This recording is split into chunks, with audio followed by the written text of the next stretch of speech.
வணக்கம். என்னோட பெயர் கீர்த்தனா. நம்ம இந்த பதிவில என்ன பார்க்க போறோம் அப்படின்னா, பாரதியார் எழுதிய "காலை பொழுது" அப்படிங்கிற கவிதை தான் என்ன சொல்லியிருக்காங்கன்னு பார்க்க போறோம். அதுக்கு முன்னாடி பாரதியார் பார்த்தீங்கன்னா, நம்மளுடைய தமிழ் புதுக்கவிதையின் முன்னோடி அப்படின்னு சொல்றோம். புதுக்கவிதைன்னா என்னன்னு நம்ம எல்லாருக்குமே நல்லா தெரியும். ஆ பெரும் அளவிலான இந்த இலக்கண விதிகள், கட்டுப்பாடுகள் அதெல்லாம் இல்லாம, எல்லோருக்கும் புரியும் வகையில ஒரு கவிஞன் தன்னுடைய கருத்த கவிதை வடிவுல தரலாம். அதுதான் புதுக்கவிதை. அப்படி ஒரு நடைமுறைய தமிழ்ல அறிமுகப்படுத்தியது யாரு அப்படின்னா, பாரதியார். அவருடைய வசன கவிதைகள் தான் புதுக்கவிதை தோன்றுவதற்கு அடிப்படையாக அமைந்தது. அப்படிப்பட்ட ஒரு வசன கவிதை தான் இந்த இயற்கை பாடல்கள் அப்படின்ற தொகுதியில அமைந்திருக்கக்கூடிய காலை பொழுது. இந்த கவிதை வாசிக்கும்போதே எப்படி இருக்கும் அப்படின்னு கேட்டோம்னா, ஆ ஒரு காலை பொழுது நிகழ்ச்சிகள நம்ம பார்க்குறோம். ஒரு கிராமத்துல தென்னந்தோப்புக்கு அருகில நம்ம வசிக்கிறோம். அப்படி நாம அந்த புலர்ந்த வரக்கூடிய காலை பொழுத பார்த்தோம்னா, என்னென்ன காட்சிகளெல்லாம் நாம பார்ப்போம் அப்படிங்கிறத சொல்ற மாரி தான் இந்த கவிதையோட தொடக்கம் அமைஞ்சிருக்கும்.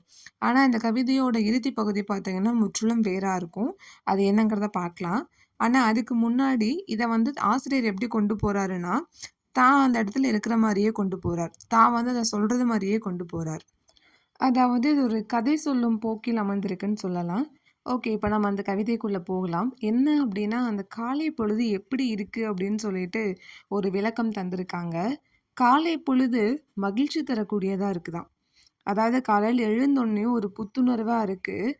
நான் என்ன பண்றேன், எழுந்த உடனேயும் நான் வெளிய பார்க்குறேன். இந்த காலை நேர காட்சிகள்ல இந்த நீல நிறம் வானமானது எங்கு பார்த்தாலும் பறந்து விரிந்த வானம், ஆகாயம் தான் எனக்கு தெரியுது.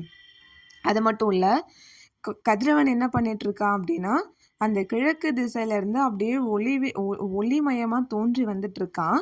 அந்த கதிரவன் சூரியனுடைய ஒளி கதிர்கள் கொஞ்சம் கூட குறையே இல்லாம எல்லா திசைகள்லயும் அந்த ஒளி கதிர் தான் பரவுது. அத பார்க்கவே அவ்ளோ அழகா இருக்கு. இந்த கண்களால் நான் பார்க்குறேன். இது முழுவதும் பகல் பொழுது அளவுக்கு எனக்கு காட்சியளிக்குது. அப்படி ஒரு காலை பொழுதுல நான் கண் விழித்து வெளிய பார்க்குறேன். இது யார் சொல்றாங்க அப்படின்னா, ஆசிரியர் தான் சொல்றாரு. அதாவது இந்த காலை பொழுது அவ்வளவு ஒளிமயமானதாகவும், மனதிற்கு ஒரு புத்துணர்ச்சி தருவதாகவும் இருக்குதுன்னு சொல்றாரு. இதுல அவரு உட்கருத்து ஒண்ணு சொல்றார். விடியக்கூடிய ஒவ்வொரு நாளுமே நமக்கு ஒரு ஒளிமயமான ஒரு விடியல் தான் அப்படிங்கிற விஷயத்த அவர் அங்க பதிவு பண்றார். அப்படி அவர் அந்த காலை காட்சிகள் எல்லாம் ரசிச்சுட்டு இருக்கிற நேரத்துல, அருகிலேயே பார்த்தோம்னா ஒரு தென்னந்தோப்பு இருக்கு. அப்போ ஒரு காகம் அந்த தென்னை மரத்து மேல அமருது. அதையும் அவர் பார்க்குறாரு. அந்த காகம் என்ன பண்ணுதுன்னா, அந்த தென்னை இலை இருக்கு இல்லையா? அந்த இலைய தன்னுடைய கூரிய அலகால் கோதி விட்டுட்டுருக்கு, அந்த நேரத்துல. அப்படியே கோதி விட்டுட்டு இருக்கிற அந்த காகம் தென் திசையில திரும்பி ஏதோ ஒண்ண பாக்குது. அது என்ன அப்படின்னா, காக்கை கூட்டம் தான். ஓகே. அதாவது அந்த தென்னை மர கிளை மேல அமர்ந்திருக்கக்கூடிய காகம், தன்னுடைய அலகால் அந்த தென்னை இலைகள கோதி விட்டுட்டு இருக்கு. அப்ப எத பாக்குது அப்படின்னா, தன்னை ஒத்த காக கூட்டங்கள அது பாக்குது. பார்த்ததோட நிறுத்தல. அந்த காக கூட்டங்களுக்கு அன்பா ஒரு புன்னகை புரிஞ்சு ஒரு வணக்கமும் சொல்லுது. அதே நேரத்துல அங்க இன்னொரு பறவை வருது. அது என்ன அப்படின்னு பார்க்குறோம்னா, இனிமையான பாடல்கள் பாடும் சின்னஞ்சிறிய சிட்டுக்குருவி. அந்த குருவி காகம் பக்கத்துல அமருதுதான். அப்படி அமரும்போது காகம் சும்மா இல்ல. அது என்ன பண்ணுதுன்னா, சிநேகமா அந்த குருவிய பார்த்து ஒரு புன்னகை வேற செய்யுதாம். ஆனா, இந்த குருவிக்கு ஒரு சந்தேகம். வந்தோனே என்ன கேக்குதுன்னா, என்னோட நண்பரே இங்க பாரு, நீ இவ்ளோ நேரமா வானத்துல அப்படி என்னத்த பார்த்துட்டு இருக்க? அங்க உனக்கு என்ன தெரியுது? அப்படின்னு சொல்லிட்டும், அதே மாரி காக கூட்டங்கள் எதுக்காக இவ்ளோ வேகமா எங்க போயிட்டுருக்கு? அப்படின்னும் தன்னுடைய சந்தேகத்த கேக்குது. இப்படி அந்த காகமும், குருவியும் ஒண்ணோட ஒண்ணு பேசிட்டு இருக்கிற இந்த நேரத்துல, அங்க யார் வராங்க அப்படின்னா, பச்சை கிளி ஒண்ணு வருது. பச்சை கிளி நம்ம பார்த்துருப்போம். பார்க்கும்போதே அப்படியே ஒரு வண்ணமயமா இருக்கும் இல்லைங்களா? ஆனா, அந்த பச்சை கிளிக்கு இவரு என்ன ஒரு ஊமை தர்றாரு அப்படின்னா, மின்னல் போன்று ஒளி வீசக்கூடிய பச்சை கிளி அப்படிங்கிறார். அதாவது அதோட நிறத்த எப்படி நாம எடுத்துக்காட்ட முடியுமோ, அதற்காக இந்த ஒரு வார்த்தைய அவர் பயன்படுத்துறார். மின்னல் போன்று ஒளி வீசக்கூடிய சிறகுகளை கொண்ட பச்சை கிளி அங்க வருது அப்படின்னு சொல்றாங்க. அதாவது நம்ம கவிஞருடைய மகாகவியுடைய கவித்திறம் அப்படிங்கிறது நமக்கு எல்லாருக்குமே தெரியும். ஆனா, ஒரு சாதாரண வசன கவிதையில கூட அவர் அந்த வார்த்தைகள் எல்லாம் அவ்ளோ அழகா பயன்படுத்தியிருக்கார். இப்போ அந்த பச்சை கிளி வந்து அந்த கிளையில அமருது.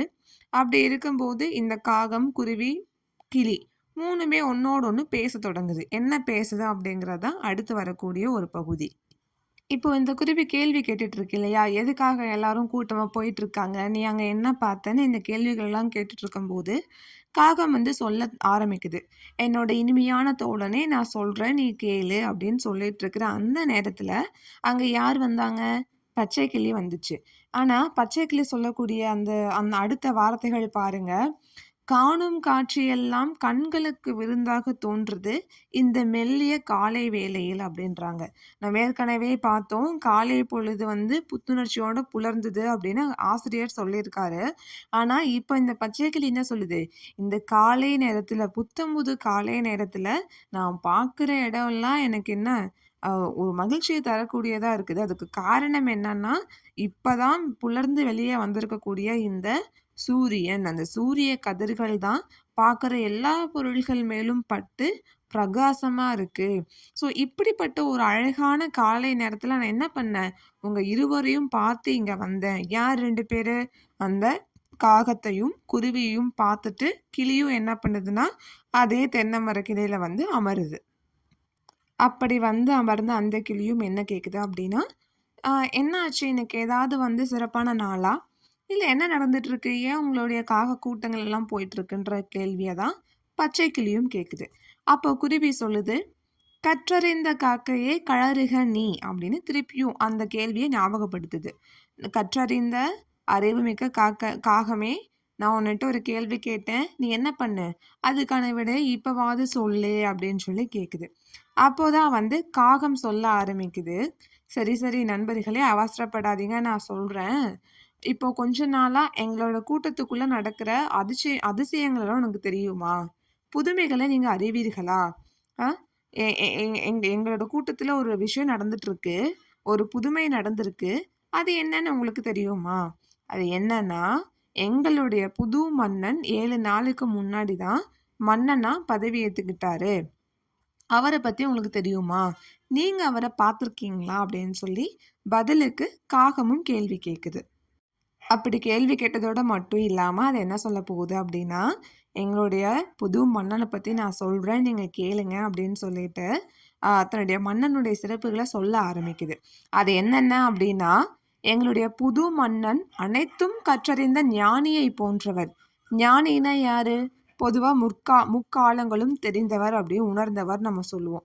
அப்போ எங்களுடைய அரசன் எப்படின்னா, ஒரு செயல செய்யும்போது அது அனைத்து கோணங்களிலும் சிந்தித்து, நாளைக்கு இதனால என்ன நடக்கும்? நன்மையா? தீமையா? அ அது போன்ற ஒரு விளைவுகள் என்னன்னு சொல்லிட்டு, எல்லாத்தையுமே ஆராய்ந்து அறிந்து பண்ணக்கூடிய ஒரு ஞானியை போன்றவர். அவ்வளவு ஏன், எங்களுக்கு தெய்வம் போன்றவர் எங்களுடைய மன்னன். தெய்வம் போன்றவர்ன்ற விஷயத்த ஏன் அவங்க சொல்றாங்கன்னா, அடுத்த வரிகள் பார்க்கலாம். எங்களுடைய குறைகள் எல்லாமே போக்கிட்டார். பொதுவா ஒரு குடிமக்களுக்கு என்ன இருக்கணும்னா, அவங்களுடைய அத்தியாவசியமான அடிப்படை தேவைகள் பூர்த்தியாகணும். உணவு, உடை, இருப்பிடம். இத வந்து பூர்த்தியாகணும். அதுதான் ஒருத்தவங்களுடைய முதல்ல அடிப்படை தேவையா இருக்கும். ஆனா, எங்களுக்கு அதுலலாம் எதுவுமே குறையில்லாத அளவுக்கு எங்களுடைய மன்னன் எங்கள பார்த்துக்கிட்டாரு. அதனால அவர் எங்களுக்கு தெய்வம் போன்றவர். ஏன்? ஏன்னா, எங்களுக்கு உணவுக்கு பஞ்சம் இல்ல. சாப்பாட்டுக்கு தட்டுப்பாடு ஏற்பட்டா தான் நாங்க வந்து சண்டை போட்டுக்குவோம். அதனால எங்களுக்குள்ள என்ன வரல? சண்டை இல்ல. சண்டை இல்ல, பசி இல்ல, துக்கம் இல்லங்கும்போது நாங்க என்ன பண்ணுவோம்? எங்களுக்கு எந்த துன்பமும் இல்லாம நாங்க மகிழ்ச்சியா இருக்கிறோம். இது எல்லாத்துக்கும் காரணம் யாரு? எங்களுடைய மன்னன் தான். அப்போ எங்களுடைய மன்னன் போற்றக்கூடியவர். ஓகேவா? அவர் வந்து 7 நாட்களுக்கு முன்னாடி தான் அரசனா முடிசூட்டுனாரு. ஆனா என்ன ஆயிடுச்சு? அவர் அரசரா வந்தோனேயுமே எங்களுடைய எல்லா துன்பமும் போயிருச்சு. அதனால தான் நான் சொல்றேன், என்னுடைய த் ம மன்னன் வந்து சிறந்தவர் அப்படின்னு சொல்லிட்டு. இப்போ இதுல நம்ம ஒரு விஷயம் பார்க்கணும். என்னன்னா, அ காகம், குருவி, கிளி இதெல்லாம் பேசியிருக்குமானா பேசியிருக்காது. ஆனா, அ பாரதியார் அத வந்து தன்னுடைய கதாபாத்திரங்களா கொண்டு வந்திருக்காரு இந்த பாடல்ல. கதாபாத்திரங்களா கொண்டு வந்ததோட மட்டும் இல்லாம, அத வச்சு சில கருத்துக்கள அவரு சொல்றார். ஒரு மன்னன் அப்படின்னா தன்னுடைய குடிமக்களை நல்லபடியா பார்த்துக்கணும். எந்த துன்பமும், சண்டையும், குறையும் இல்லாம பார்த்துக்கிறவன் தான் ஒரு மன்னன். அப்படிப்பட்ட மன்னன் என்ன பண்ணுவாங்க, அந்த குடைக்கு கீழ் வாழக்கூடிய மக்களும் தெய்வமாவே நினைச்சு போற்றுவாங்கன்ற விஷயத்த அவர் இங்க சொல்றார். அப்போ மன்னனுக்கான செய்திகளையும், ஒரு தலைவனுக்கான செய்திகளையும் அவர் இந்த அடிகள்ல சொல்லிடுறாரு. அதே நேரத்துல மக்களுக்கான செய்தியும் அவர் இங்க சொல்லிடுறாரு. அப்படி ஒரு நல்ல மன்னன் உங்களுக்கு கிடைக்கிறான்னா, அவன் உங்களுக்கு தெய்வம் போன்றவர், ஞானியை போன்றவர்ன்ற விஷயத்த நமக்கு அவங்க சொல்றாரு. நான் ஏற்கனவே சொன்னேன் இல்லையா உங்ககிட்ட. காலை பொழுதின் காட்சிகள் மாரி ஆரம்பிக்கக்கூடிய இந்த கவிதை, இறுதி பகுதியில வேற மாரி முடியும்னு சொன்னேன். அப்போ இவரு கவிஞர்களுடைய ஒரு உச்சபட்ச வேலை என்ன? அவர்களுடைய ஒரு திருப்தி என்னன்னா, தான் என்னதான் கவிதைய சொன்னாலும், அதுல ஏதாவது ஒரு கருத்த சமுதாயத்திற்கோ, வாசகனுக்கோ பயன்படுற மாரி விட்டுட்டு போறது தான். அப்படி அவர் இதுல சொன்ன விஷயம் என்னன்னா, ஒரு மன்னனுடைய சிறப்புகள். சரிப்பா, ஒரு மன்னன் இப்படி இருந்துட்டாரு அப்படின்னா, அங்க என்ன நடக்கும்? அப்படிங்கிறத அடுத்த வரிகள்ல சொல்றாரு. மன்னன் சிறப்பானவரா இருந்தாருன்னா, அந்த மக்கள், குடிமக்கள் மகிழ்ச்சியா வாழக்கூடியது ஒன்று. இன்னொன்னு அறம் தழைக்கும் அப்படிங்கிறார். ஏன்னா, ஒரு மன்னன் அறத்தின் வழியே நடந்தா மட்டும் தான். மன்னன் எவ்வழியோ, மக்களும் அவ்வழி. அதனால ஒரு மன்னன் நடுவு நிலைமையில நின்னு, அறத்தின் வழி நடந்தா மட்டும் தான், மக்கள் நல்லா இருப்பாங்க. ஒரு இடத்துல ஒரு ஒரு நாட்டோட மக்கள் மட்டும் இல்ல. இந்த உலகத்துல இருக்கிற எல்லோருமே வந்து நல்லவர்களா வாழ ஆரம்பிச்சுட்டாங்க. அறத்தின் வழியில் நடக்க ஆரம்பிச்சுட்டாங்கன்னா, இந்த உலகம் எல்லாமே என்ன ஆயிடும்? உயர்ந்து சிறப்பு பெறும்ன்ற ஒரு மிகப்பெரிய தத்துவத்த அவங்க சொல்றார். அறம்னா என்ன? தெரிந்தோ, தெரியாமலோ நம்மளுடைய செயலும், சொல்லும் பிறருக்கு என்ன பண்றதா இருக்கக்கூடாது? எந்த விதமான துன்பத்தையும் தருவதா இருக்கக்கூடாது. அப்படி துன்பம் தராத செயல்கள் அனைத்துமே அறம் தான். அத தான் வந்து இவங்க சொல்ல வந்திருக்காங்க இந்த இடத்துல. இப்படி எல்லாமே அறத்தின் வழியே நடக்குது அப்படின்னா என்ன ஆகும்னா, ஒற்றுமை பலப்படும் அப்படிங்கிறாங்க. ஒற்றுமையா இருக்கும்போது என்ன பண்ணுவோம்? பிறருக்கு வந்து தீமை செய்யணுன்ற எண்ணம் வராது. ஏன்னா என்கிட்ட ஒண்ணு இல்லங்கும்போது தான் எனக்கு அது மேல ஆசை வரும். அந்த ஆசையின் காரணமாக பிறருக்கு நான் என்ன பண்ணுவேன்? துன்பத்த கொடுக்கறதுக்கான வாய்ப்புகள் இருக்கு. ஆனா, இப்ப எல்லாருக்கும் எல்லாமே கிடைச்சிடுது. எல்லாரும் ஒற்றுமையா இருக்காங்க அப்படிங்கும்போது, நான் என்ன பண்ண தேவையில்ல, பிறருக்கு துன்பம் தர தேவையில்ல. அப்போ எல்லாமே இருக்கிறவங்க ஒற்றுமையா நம்ம வாழத் தொடங்கும்போது, நமக்கான துன்பமும் இல்லாம போயிரும்.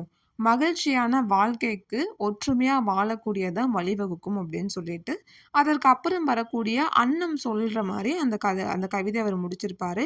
அதற்கு பிறகு அந்த பறவைகள் எல்லாம் என்ன பண்ணும் அப்படின்னா, "சரிப்பா நல்லது, நல்லது" அப்படின்னு சொல்லிட்டு அங்கருந்து பறந்து போயிடும். ஆனா, இந்த காலை பொழுதுங்கிற கவிதை ஒரு 50 வரிகள் தான் இருக்கும். 2 பக்கங்கள் தான் இருக்கும். அதுல அவர் சொல்லக்கூடிய செய்திகள், காலை பொழுதுல ஆரம்பிச்சு, இன்னைக்கு நமக்கு கிடைச்சிருக்கிற பொழுது சிறப்பானது அப்படின்னு தொடங்கி, ஒரு மன்னன் அப்படிங்கிறவங்க எப்படி இருக்கணும்? அந்த மன்னன் அறத்தோட வாழும்போது, அங்க இருக்கிற மக்கள் எப்படி இருப்பாங்க? அவங்களுடைய வாழ்வானது எப்படி அமையும்? அப்படிங்கிறத ரொம்ப சிறப்பா இந்த கவிதையில சொல்லியிருப்பாரு. மிக்க நன்றி.